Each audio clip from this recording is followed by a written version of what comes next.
Palestine and these tree of life things. Nothing like the tree of life that you see in standard texts. It's must be at least 100 different versions of the tree of life. Frederick Hott would have liked it. You can't shake a tree without it being a tree of life of some sort or other.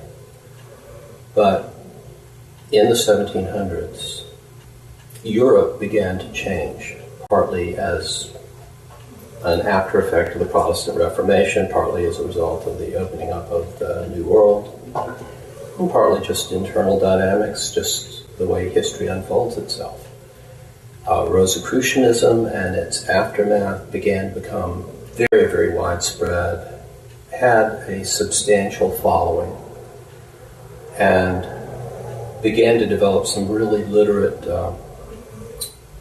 writers and evaluators and practitioners. And there was, early in the 1700s, a kind of a fusion with the then beginnings of speculative Freemasonry, so that Rosicrucianism and Freemasonry pretty much intertwined, and by the end of the 1700s were deeply intertwined. And along with it came this peculiar version of the central gnosis of magic, again, that authentic tradition of sexual magic, which probably is the most significant route to enlightenment that magic has produced. Always secretive, because it conflicted with the given gestalt in Europe, which was fundamentally anti-sexual. And the level of hostility and the recent history of witch burning is still very fresh in people's minds, real and imagined, or I should say real or imagined, was sufficient to keep anything that was deviant, as defined by the times, away from general public use. So it had a certain secretiveness about it. When it got wedded to Freemasonry was already set up along secretive lines for entirely different reasons. Probably because of keeping the trade secrets of what amounted to engineering at that time. That is, working masonry. It became a popular rage, first among aristocrats and then among middle class, the emerging middle class in Europe that wanted to associate with aristocrats on an equitable basis. And Freemasonry was, like it is today, partly a lot of fun and shenanigans, and partly a serious graded system of ritual initiation, along with a certain amount of Rosicrucianism thrown in with it. In the meantime, back on the other side of the still rather high ghetto wall, a gentleman by the name of Jacob Frank came along and started a movement called the Zoharists, after the Zohar, the Book of Splendor, the great medieval Kabbalistic text. Claimed also to be the Messiah, and broached the ghetto wall with a sort of promise to lead the Jews to Christianity. Actually, he had his own agenda, and he switched sides on a lot of things, and so did his followers, and it's quite debatable as to whether anything that he said to any kind of officialdom outside of the ghetto was meant to do anything other than keep the cops off his back, or the then equivalent. He developed some sponsorship from church sources and royalist sources, then beginning to be beleaguered in Europe, because it was thought, well, it would really be useful to convert the Jews, and this guy claims to be the Jewish Messiah, which isn't exactly Orthodox Christianity, but if he can lead them into conversion, that'll be a benefit. So he developed a lot of sponsors, a lot of money, and basically he was running a sex magic cult. Some people have argued that that's an overstatement. I've studied such documents as have survived, and that's what he was doing. And he was doing it along Kabbalistic lines, which means that it was both authentically magical and authentically sexual.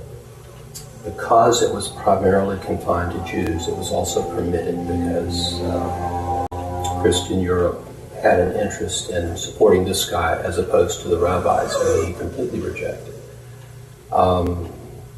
as being irrelevant, essentially. And said that the Kabbalah is the true interpretation of Scripture, and if you understand that, it's sort of a do as you will type of approach to things. Around mid-century, you started to develop organizations that had a euphemism that historians of Freemasonry often miss. The euphemism was Asiatic, and any organization like the Asiatic Brethren or the Asiatic this, the Asiatic that, were in fact organizations that were open to both Gentiles and Jews in a graded system of initiation, usually in the style of the Freemasonry then emerging as a very, very popular form in Europe and in fact in America by then. Had a major influence on the American Revolution, on the French Revolution, on changing the course of the history of the world. And while there was considerable opposition to that mixing of the religions or ethnicities, and there were groups that were adamantly opposed to it, the fact is that Jewish Messianic Kabbalism began to make itself felt inside Freemasonry, which was predominantly at that time a movement of Gentile Europeans, mostly aristocrats and upper middle class, upwardly mobile people. But taking in just enough Jewish intellectuals, including some Frankists, some followers of the Zohorist philosophy, that some Masonic groups began to be what we would consider to be proto-OTO organizations. That would notably include the Asiatic Brethren, which one can argue was a direct antecedent of the OTO in terms of its initiatory system. Some of the degrees have the same name. Some of the specific language in the degrees that are given now were present in their degree system. The Freighters Lucas, actually, if you look at OTO credentials from the last 100 years, it identifies itself as the Freighters Lucas, or Brothers of Light, or Hermetic Brotherhood of Light. And in Central Europe, by mid-century, in the 1700s, the two traditions had begun to meld through Freemasonry and through off-Masonic organizations. That is, organizations that were organized along Masonic lines but didn't necessarily have the sanction of one or another Grand Lodge that claimed to be the Masonic organization. Principally, Grand Lodge of England, which still claims to be the ultimate arbiter of what is Masonic and what isn't, which I think is nonsense, but nevertheless is considered to be the case generally by regular Freemasons, as they call themselves.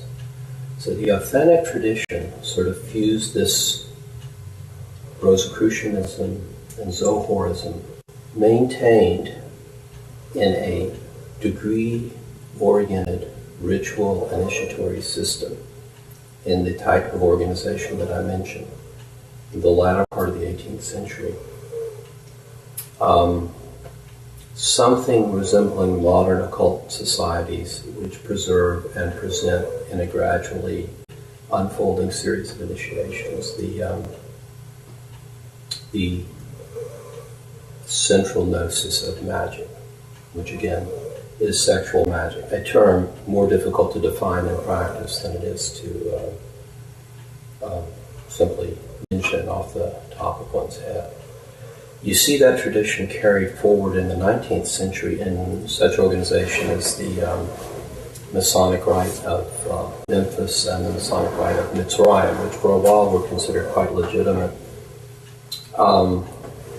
Those organizations actually carried over into America, carried over into the 20th century, and actually still exist principally in the French-speaking world, but there's even an American claimant to it. And it also In a certain sense, the OTO claims legitimately to be the successor to the rites of Memphis, the ancient and primitive rites of Memphis and Mitzrayim, which again contain that same fundamental secret doled out gradually in a series of initiations. In their case, some 90 initiations, which is a little more complex than the OTO system. Towards the middle of the 19th century, an organization emerges which arguably may have had an existence in the Middle East prior to that time. It depends on, I'm not really sure, I'm not decided as yet on this. But it was called variously the HBFL, as it was known during its existence. The Hermetic Brotherhood of Luxor, the Hermetic Brotherhood of Light, and a number of other things.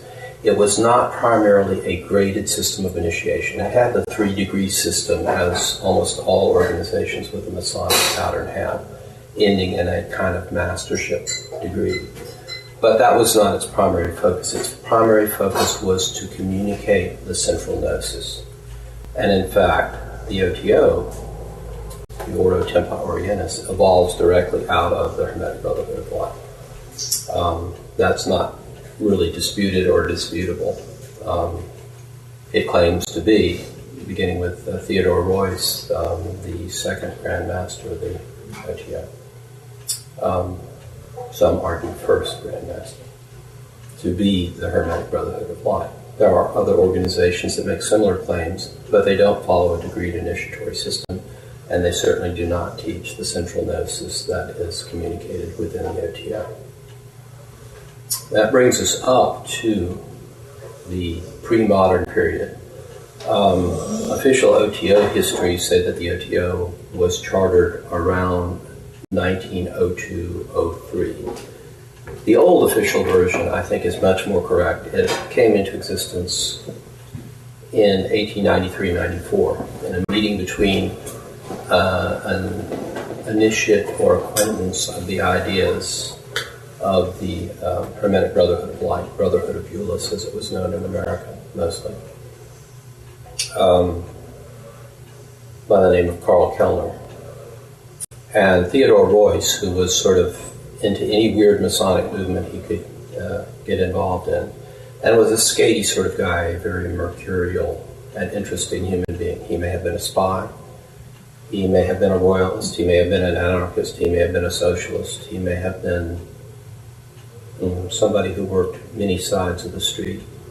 He spent a lot of time in England. He was an opera singer, and it's said to be a good one. Specialized in Wagner, knew Wagner, in fact. And when Kellner, in possession of, I suspect, the essential secret of magic, and Royce met sometime in 1893-94, they blueprinted an organization that essentially became the OTO as it was through the period until Aleister Crowley became the Grand Master in the early 1920s, which is to say that it took a series of initiations borrowed from the rites of Memphis and Mitzrayim, which had chartered Royce, took the ideas of the Hermetic Brotherhood of Light and fused the two into a system of gradually unfolding ideas about the central core of the magical tradition and what it can do for, to, and with people. And that was the way it was until Aleister Crowley became the head of the OTO in English-speaking countries. He had his own particular wrinkle, which was Liber Vel Legis, the Book of the Law. And he gradually persuaded Royce, the then head of the order, to incorporate the Book of the Law into the OTO curriculum, as well as the central gnosis and as well as the Masonic type initiatory system. The OTO continued to claim to be a Masonic organization, contrary to some historians, until Aleister Crowley's death. the last letter that I'm in possession of from Crowley, dated September